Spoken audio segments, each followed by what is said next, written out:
సామెతల గ్రంథం 1 అధ్యాయం 7 యెహోవా యందలి భయభక్తులు కలిగి ఉండుట ఏమిటి? తెలివికి మూలం.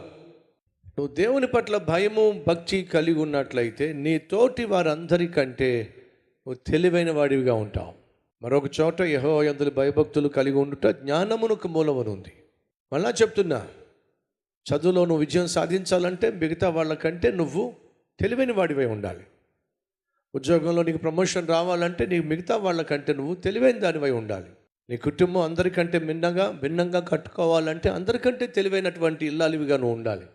ఈ కుటుంబంలో వచ్చే సమస్యలు పరిష్కరించుకోవాలి అని అంటే తెలివైన భర్తవి కావాలి. అందుకే బైబిల్లో ఏముంది? జ్ఞానము కలిగిన ఇల్లాలు ఏమిటట? తన ఇల్లు కట్టుకుంటుంది. మరి భర్తలకు దేవుడిచ్చింది ఏమిటి?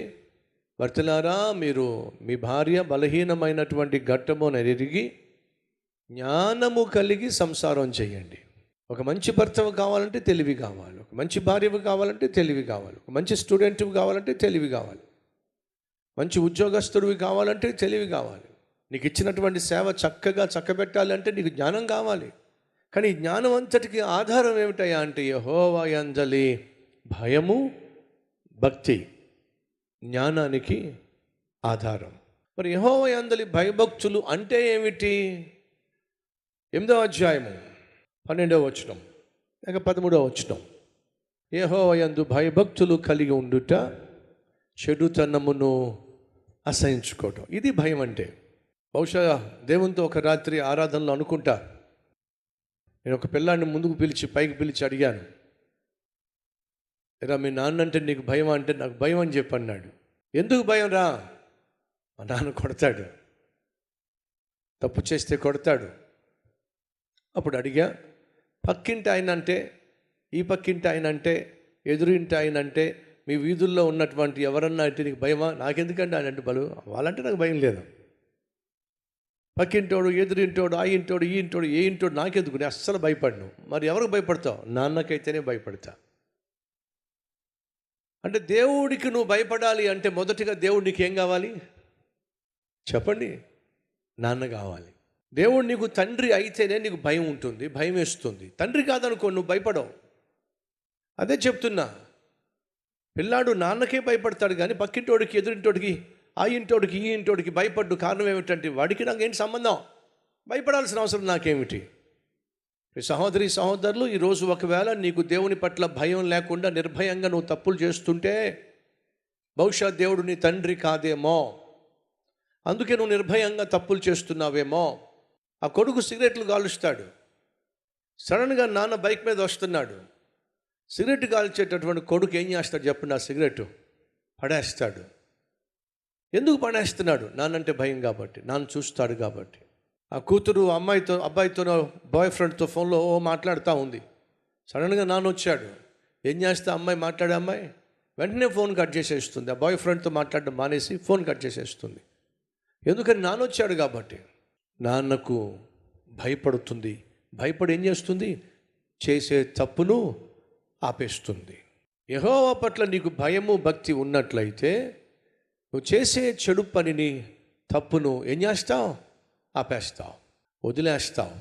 చేతిలో ఉన్న సిగరెట్ ఏం చేస్తావు? వదిలేస్తావు. చేతిలో ఉన్న ఫోన్ ఏం చేస్తావు? పక్కన పెట్టేస్తావు. ఎందుకని? నాన్న పట్ల నీకున్న భయం. కాబట్టి బైబిల్ సెలవిస్తుంది, యెహోవా యందలి భయము చెడుతనమును అసహించుకునే విధంగా చేస్తుంది. ఈరోజు అడుగుతున్నాను, నీ జీవితంలో నువ్వు చేసేటటువంటి చెడు పని ఏమిటి? నువ్వు చేసేటటువంటి తప్పు ఏమిటి? దేవుడు చూస్తున్నాడు అనే భయం కూడా లేకుండా నిర్భయంగా నువ్వు చేసే పొరపాటు ఏమిటి? ఒకసారి ఆలోచించు.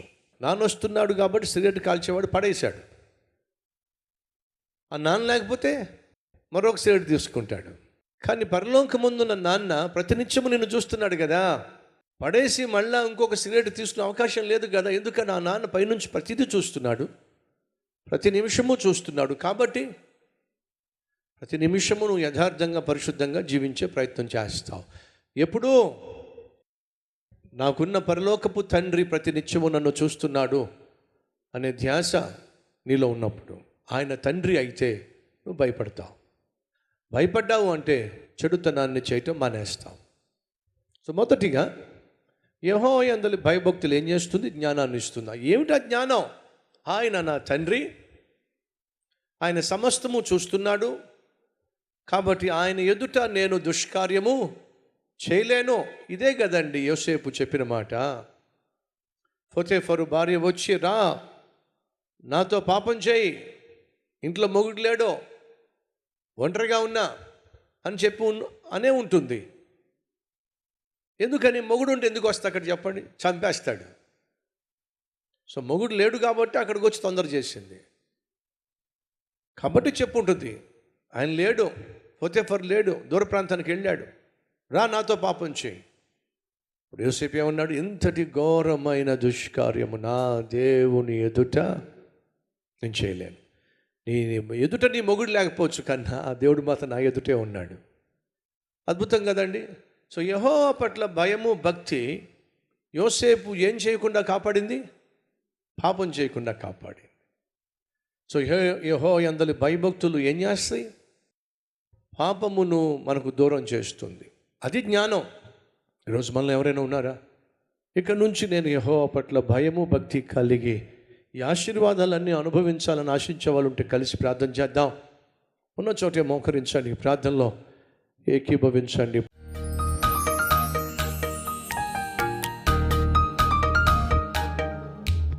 నాకు పరిశుద్ధతను ఇవ్వయ్యా, పాపం పట్ల ద్వేషాన్ని ఇవ్వయ్యా, యందలి భయభక్తులతో నింపయ్యా,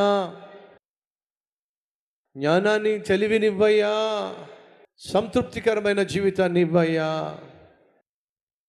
భవిష్యత్తుకు భద్రతనివ్వయ్యా, ఏ శత్రువునైనా ఏ పరిస్థితినైనా ఎదుర్కోగలిగిన ధైర్యాన్ని ఇయ్యయ్యా,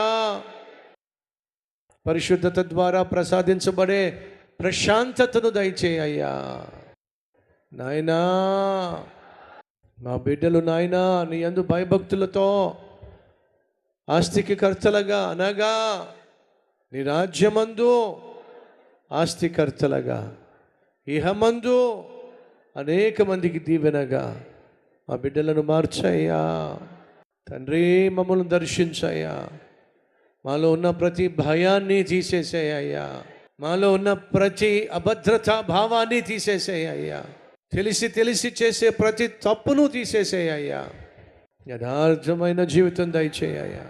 యేసుక్రీస్తు నామం పేరట వేడుకుంటున్నాం తండ్రి, ఆమెన్.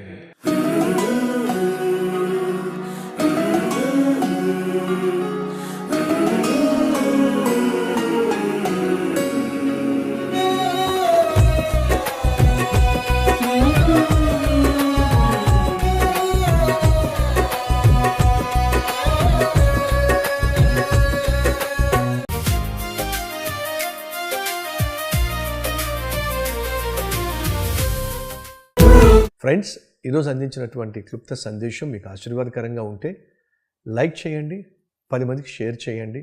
అలాగే ఈ సందేశం వల్ల మీరు ఎంతగా దీవించబడ్డారో ఒక కామెంట్ కూడా పెట్టవలసిందిగా కోరుతూ సెలవు తీసుకుంటున్నాను. Have a blessed day.